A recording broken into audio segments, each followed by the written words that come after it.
السلام علیکم ورحمۃ اللہ وبرکاتہ. میرے محترم بزرگوں دوستوں، خصی کا قربانی کرنا ابھی جیسے آپ کو معلوم ہے کہ یہ قربانی کا بالکل ٹائم قریب ہو گیا ہے. تو خصی کا قربانی کرنا افضل ہے، بہتر ہے، اچھا ہے.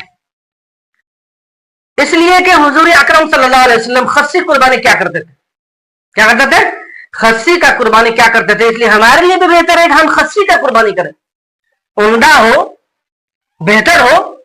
تو خصی چونکہ بہت زیادہ خوبصورت ہوا کرتا ہے، عمدہ ہوا کرتا ہے، اس کا گوشت بھی عمدہ ہوا کرتا ہے. اس لیے فرمایا کہ خصی جو ہے خصی قربانی کیا کرے آپ. اس لیے کہ نبی ہاشمی سرکار دو جہاں صلی اللہ علیہ وسلم نے خصی قربانی فرمائی. اگر خصی نر نہ ہوتا تو پھر مادہ کی قربانی کر لیتے. مادہ کی قربانی بھی افضل ہے. کیا ہے؟ مادہ کی قربانی بھی افضل ہے، اس لیے کہ اس کا گوشت بہت عمدہ ہوتا ہے. یہ تازہ ہوتا ہے، فرما ہوتا ہے، موٹا ہوتا ہے، دیکھنے میں اچھا لگتا ہے.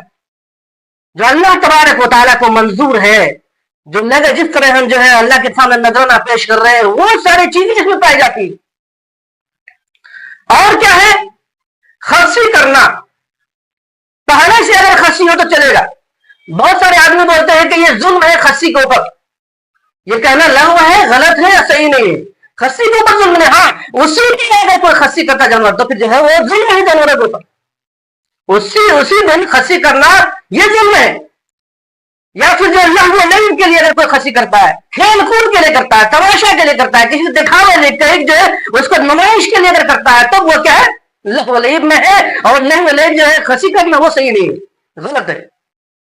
اور جانوروں پر ایک قسم کا ظلم ہے. جانوروں پر کیا ہے؟ ایک قسم کا ظلم ہے. جو کیا ہے؟ خصی قربانی کرنا افضل ہے، بہتر ہے، سب سے اچھا ہے.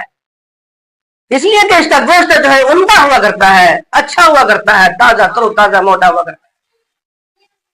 اور ایک مسئلہ یہ ہے کہ ایسی جانور جس کا 5 تھن ہو، 5 تھن ہو، تو 5 تھن ہونا یہ جو ہے خوبصورتی کی علامت نہیں ہے. خوبصورتی کی علامت نہیں ہے. اس لیے اگر 5 تھن والا قربانی ہے جانور ہے تو پھر اس کی جو ہے قربانی جائز نہیں ہوگی. 2 جانور جیسے تھن والا جانور ہے، اس کا اگر 3 ہو گیا تو وہ بھی جو اس کی قربانی صحیح نہیں ہے. یا اسی طرح 4 پیر والا، 4 کے بجائے اگر اس میں جو ہے 5 پیر ہے، آپ کہیں بڑا اچھا لگتا ہے، موٹا بھی، تازہ بھی، پورے دنیا سے اس کو دیکھنے آتا ہے،